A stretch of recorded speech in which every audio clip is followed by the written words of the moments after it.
merah itu kobalt sulfat. Meski hanya sebuah pulau kecil dan cukup terpencil di Laut Banda, namun Pulau Obi memiliki kekayaan yang begitu luar biasa. Di pulau ini terdapat industri nikel kelas dunia dengan valuasi hampir 100 triliun rupiah. Setidaknya 32.000 orang dipekerjakan untuk industri nikel ini, dan tak hanya karyawan dari dalam negeri, namun juga warga negara asing. Obi bisa dikatakan sebagai rumah bagi nikel sulfat dan juga kobalt sulfat, bahan utama baterai dan mobil listrik pertama di Indonesia dan terbesar di dunia yang diproduksi oleh Harita Nikel, perusahaan yang didirikan dan dipimpin oleh pengusaha asal Kalimantan Timur, orang terkaya nomor 5 di Indonesia versi majalah Forbes tahun 2023, yakni Lim Haryanto Wijaya Sarwono.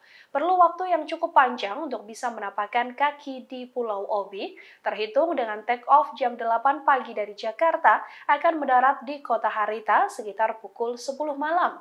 Kota nikel Harita seluas 4.247 hektar, sebagian besar terlihat lokasi bekas-bekas penambangan, lalu menjulang bangunan pabrik, smelter, pembangkit listrik, bangunan bertingkat, permukiman karyawan, perkantoran, ada supermarket hingga sport center, dan juga Hotel Obi, Hotel Bintang 4.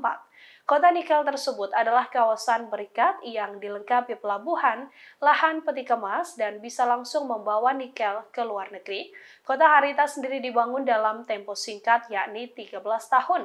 Pabrik, kantor, jalan, penambangan, penimbunan kembali, serta reboisasi, pemeliharaan lingkungan, pembangunan rumah untuk warga Kawasi, pembangunan pembangkit listrik, penghijauan sawah untuk warga, dan berbagai hak dilakukan serentak.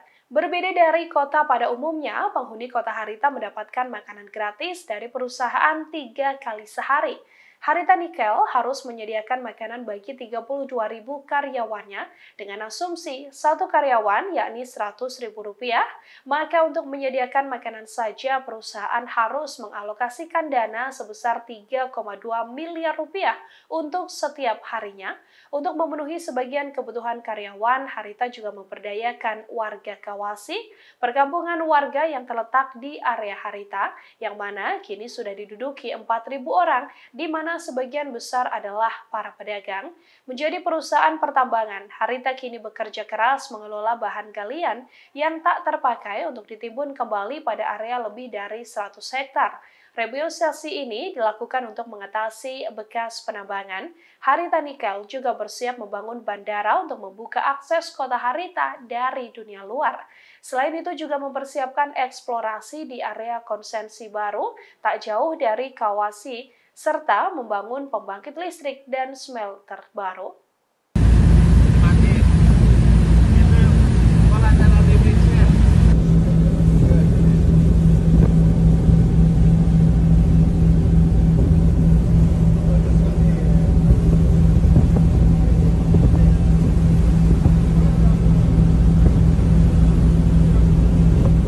Betul. Yang dipakai serangan sama, betul, ya kan? Betul. Untuk lihat itu biasanya untuk saprolite kalau ini hasil dari hilirisasi yang lebih dalam lagi kata Pak Stevi, slag nikel bisa jadi biji selasih.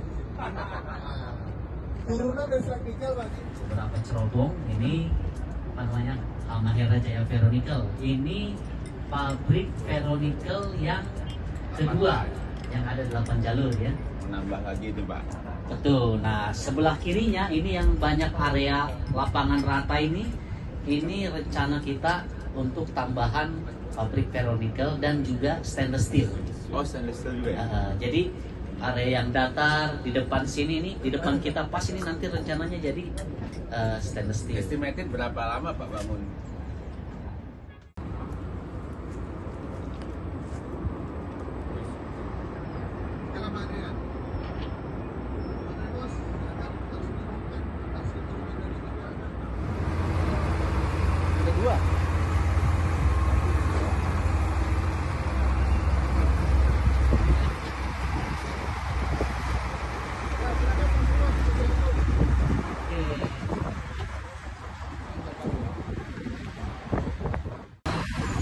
kawasan yang datang dari dulu kita suruh jalan-jalan dulu Pak, belok-belok di kompartemen kolam ini.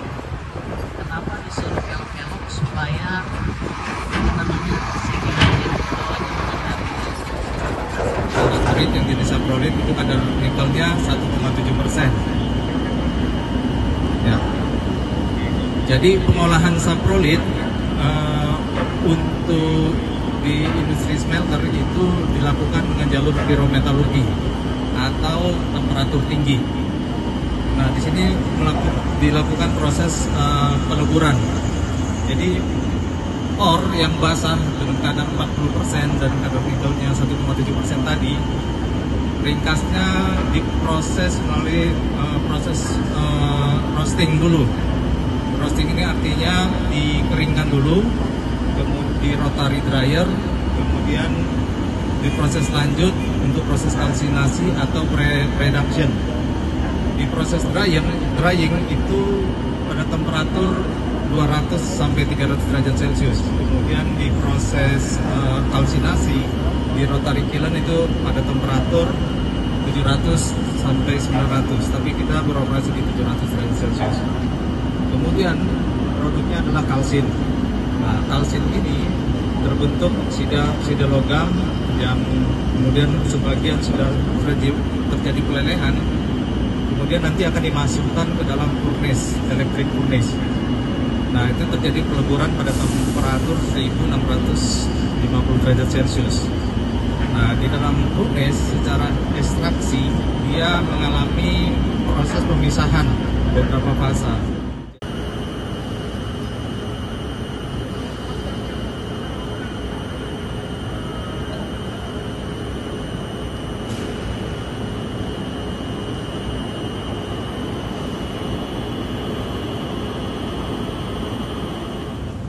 Ini namanya apa Pak?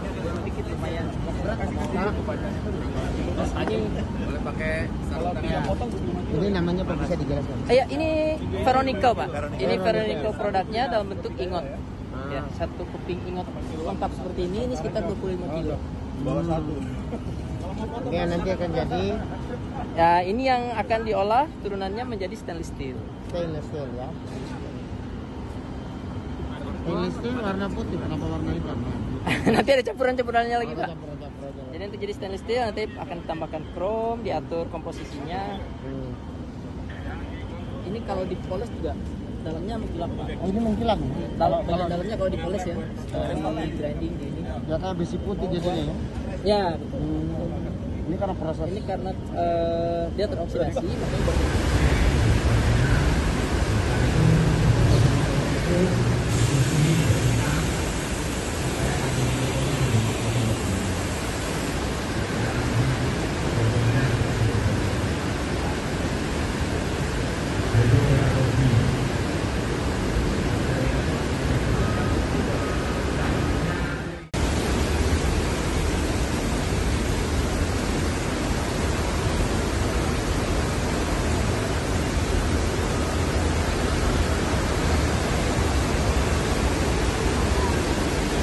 Jadi dulu sebelum nikel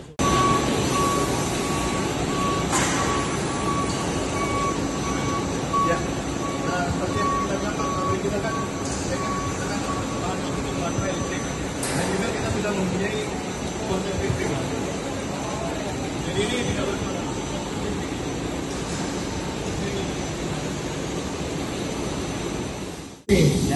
diolah dimurnikan lagi menjadi sulfat dan kobalt sulfat. Ini adalah nikel sulfat yang hijau ini, kristal, kristal. Yang merah itu kobalt sulfat. Nah, kapasitasnya 240.000 ton per tahun kapasitas. Dia terbesar di dunia untuk nikel sulfat ini. Yang hijau ya, hijau. Dan belum ada di Indonesia.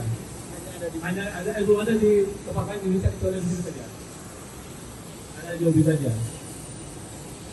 Jadi kita cukup beruntung melihat hilirisasi dari ore tadi sampai ke sini. Belum ada tempat ini sampai ke titik ini gitu ya. Itu yang Obi. Ini adalah produk kita di sulfat dan kobalt sulfat. di mana kobalt sulfat dan nikel sulfat ini kita proses sebelumnya.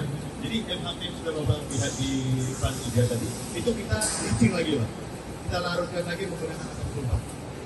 Tujuannya adalah agar nantinya di plant kita ini ada dua proses utama. Pertama itu adalah solvent ekstraksi untuk pemurnian, dan ini adalah plant evaporasi dan kristalisasi. Jadi MHP yang sudah kita cairkan tadi, kita murnikan lagi. Kita buang zat-zat pengotornya, logam-logam pengotor yang tidak kita butuhkan, kita bersihkan di solvent ekstraksi. Setelah larutan nikel sulfat dan kobalt sulfat itu benar-benar bersih, kemudian kita lakukan proses evaporasi, Pak. Menguapkan kadar air yang terdapat di dalam proses. Setelah kadar airnya berkurang, kita kristalisasi agar menjadi bentuk seperti ini. Untuk kadarnya sendiri, untuk nikel sulfat kita kadarnya 22,2%. Standarnya 22,0. Jadi secara kadar kita sudah untuk yang first grade sudah sangat bagus. Kemudian untuk kobalt sulfat sendiri, secara standar untuk requirement dari customer itu 20,5. Tetapi di kita sudah mencapai 21%. Bahkan kita pernah 22%. Jadi secara kapasitas kita yang terbesar di dunia, secara produk kita yang pertama di Indonesia, dan secara kualitas kita juga standar internasional. Dan ini untuk apa? Ya, terima kasih Pak. Jadi nantinya produk kita ini akan menjadi untuk hilirisasinya adalah baterai listrik atau lithium baterai. Seperti yang kita tahu untuk lithium baterai yang paling common itu adalah NFC, nickel, mangan kobalt, dan yang kedua itu ada NCA. Dan nantinya ini untuk menjadi bahan dari bahan baterai listrik tersebut. Tapi sebelum menjadi ke sana dia akan dirubah dulu jadi melalui tahap prekursor, kemudian ada baterai dan nanti untuk terakhir di pabrik baterai ini. Untuk saat ini total karyawan kita mulai dari acid leaching tadi, solvent extraction dan evaporation dan crystallization totalnya mencapai 320 orang. 320 orang untuk TKI. Seperti yang Bapak lihat, untuk mesin produksi kita sendiri overall mungkin kita bisa bilang 70% dari handle oleh Indonesia. Kalau gudang full cover by Indonesia. Dan untuk di area solvent extraction juga kita juga memegang peranan penting karena seperti pengecekan di lapangan, operasi mesin sudah kita juga. Naik kapal. Pelabuhan darurat namanya kan? Malam ombak kemarin Pak, waktu bapakmu itu ombak besar Di sini. Iya, ombak dengan angin, jadi takut dia hantam itu. Kenapa? Oh, makanya masuk pelabuhan kecil. Iya. Sudah kita planning.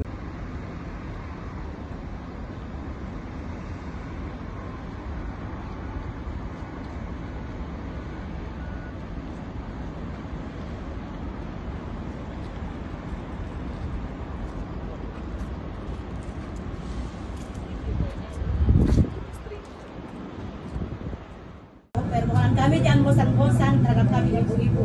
Selalu memberikan kami sport, memberikan kami meningkatkan kami terus produk-produk kami dan memberikan kami peluang. Jadi terima kasih banyak Pak. Terima kasih. Terima kasih.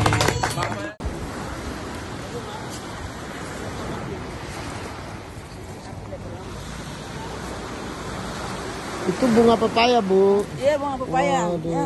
Mau dibawa ke pasar? 10.000 10.000 satu. Oh.